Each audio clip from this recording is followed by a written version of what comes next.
का भैया तू तो कहाँ रही है? अच्छा छोड़ी आया तो रहू हैं? पर मेहरवा का मैं भेजबे नहीं करीन बाबू। तू काहे कह रही? वो बूढ़ा कहा था कि कहते यार वाला फ्राइड मारा तो पढ़े लिखा है नहीं, खाली यार वाला फड़ई गरी करत हो। बात तो सही है। नेतागिरी हाँ बस तू रही कहीं न पढ़ते रहो, पढ़ाई में नंबर लाओ और न मेहरारू लेके आओ, शुरू बुढ़िया ले आए हो तू पतो लेके ना आओ। हमारे भूख के एकदम पेट पिरात बेटा, हम सोचते रहने के अब्बा आई तो जुड़ते दे ही समझो, और न दे तो बुढ़िया ले आता है वो तो कम से कम बना खियावत और काम लागत जरूरत लागत तो हमारे तेलो पानी लगावत न तेल लगाओ तो हमारे ही लगाई दिए।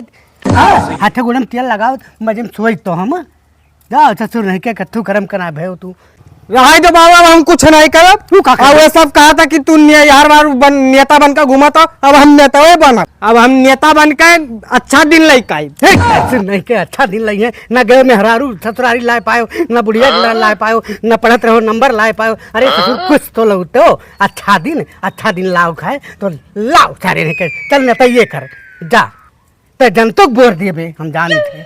हाँ चौपट कह दिए तू इतना बड़ा नेता बनबो